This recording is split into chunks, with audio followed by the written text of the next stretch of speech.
E sobre essa minha história de trajetória, inclusive por dentro de seminários e de centros acadêmicos, eu escrevi também um livro que é uma espécie de autobiografia, sabe? É um livro chamado Projetos e Presepadas de um Curumim na Amazônia.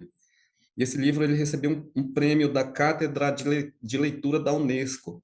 E também ganhou o Prêmio Tamoios da Fundação Nacional de Literatura, onde eu coloco toda essa trajetória, sabe, de uma criança que sai de uma comunidade indígena no meio da floresta amazônica e que vai viver uma realidade totalmente diferente dentro de um internato cristão extremamente rigoroso, com castigos físicos muito violentos, né? Eu estou me reportando a um período que é a primeira parte da década de 80, sabe?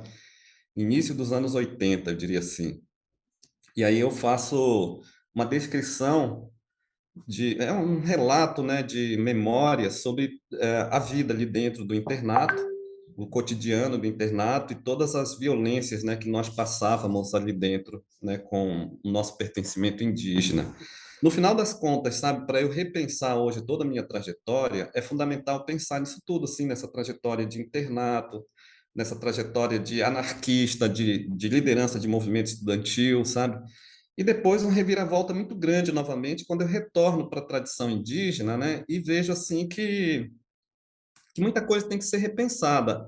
Eu identifico assim na verdade eu me identifico até hoje de maneira muito forte com um pensamento anarquista que se mantém, mas eu não me identifico exatamente como anarquista, sou indígena, né? E a minha pauta é a autodeterminação dos nossos povos, é o respeito aos nossos direitos originários, mas eu sei, tenho bem assim evidência de que a forma de pensar, né, o projeto anarquista, ele converge bastante com o que os povos indígenas propõem, né? Talvez assim um equívoco que muitas vezes eu faço a crítica, que é o de pensar, por exemplo, que ali no final do século XIX e início do século XX, né, quando os imigrantes europeus chegaram no Brasil para substituir a mão de obra que até então era escrava, sabe, existe uma historiografia muito forte que pressupõe que esses imigrantes europeus teriam criado a verdadeira resistência no Brasil, né, com a criação dos sindicatos, do anarcossindicalismo, a fundação do Partido Comunista, as grandes greves e tal. Lógico que isso tem a sua relevância, mas muitas vezes essa narrativa histórica ela esquece da resistência ancestral, né, dos povos indígenas e mesmo da população negra que já estava aqui desde o século XVI. Então, assim, eu acho que a gente tem que ter cuidado para não reproduzir, num outro formato, uma perspectiva eurocêntrica, num outro formato, sabe? Eu acho que esse risco aí a gente tem que se esquivar dele, mas eu não tenho nenhuma dúvida de que esses movimentos, né, de imigrantes europeus tiveram sua relevância. E, particularmente, o pensamento anarquista e o projeto anarquista, eu vejo com bons olhos, assim, sabe? Para pensarmos a violência do Estado, e particularmente a violência histórica do Estado brasileiro e português contra os povos indígenas. E a necessidade de o Estado pactuar, sabe, com os nossos projetos de autodeterminação, que é reconhecer, sabe, e respeitar as nossas formas próprias de organização.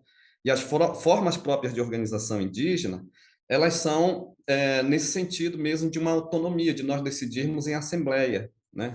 De nós decidirmos coletivamente, né, os atos, né, as ações, né? Isso é uma prática histórica que se mantém nas comunidades indígenas, não sem problemas, obviamente que tem uma série de problemas, mas essa prática se mantém, né? As nossas lideranças. Eu estava conversando com um rapaz aí recentemente, ele perguntou assim, como que as lideranças são eleitas, né? E por quanto tempo são eleitas, os caciques, no caso? Aí eu falei, olha, cacique, muitas pessoas acham que cacique é um cargo hereditário. Pode até ser que algumas comunidades tenham como cargo hereditário, mas geralmente cacique é uma pessoa indicada, eleita pela comunidade. E esse cargo de cacique, ele não tem tempo determinado, né?